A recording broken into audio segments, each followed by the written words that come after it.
tonight is a special edition, a storytime edition of the Motivation Congregation, and we will meet two titanic Torah giants in a story that can energize, encourage, and hopefully motivate even for many years to come.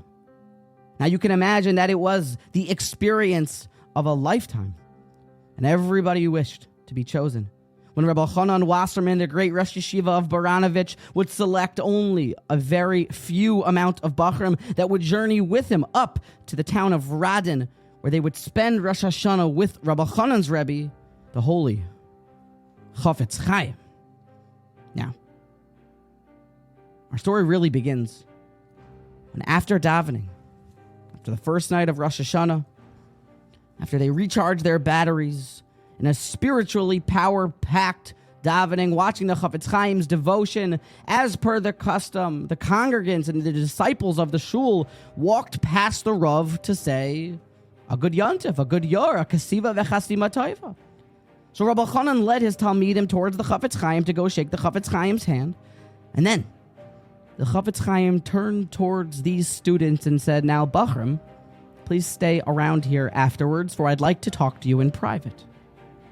The Bachrim scurried over to his study, the side room, after everyone else left. Rabbi Chonan, the Bachrim, waiting there in the study, the Chofetz Chaim walked in, he sat down, and he told them, Bachrim, I really wanted to meet you, to speak to you. And listen why.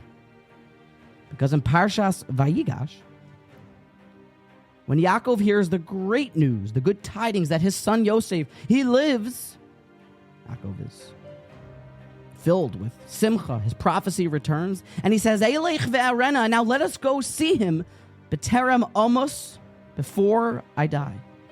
Chofetz Chaim points out, why does Yaakov need to see Yosef before he dies? For we believe in the afterlife, olam haba, and we're told that all of the tzaddikim sit in a big circle with crowns on their heads, singing kumbaya and just enjoying the paradise. So Yaakov and Yosef will just hang out in the next world. Why does Yaakov need to go see Yosef b'terem amos, before he dies? There'll be time for that.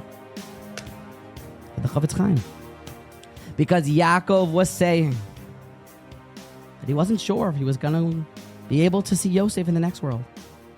Because Yosef has withstood many more challenges and temptations, and he has overcome that much more, and that will put him in a certain section in those box seats in Olam Haba, that I am fearful that I have not withstood those same level of trials and tribulations, and therefore maybe Yosef will be at a higher spot and I won't see him. So let's go see him, Eilech ve'arena, b'terem, almost before I die.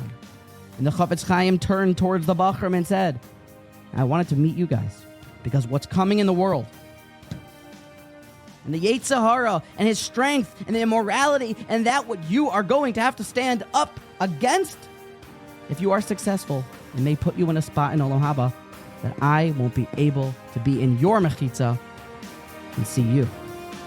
So I wanted to meet you now. It sent chills down your spine.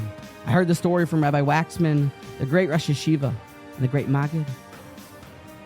It seems we are judged and we are rewarded based on the pain and based on what we give up for Hashem.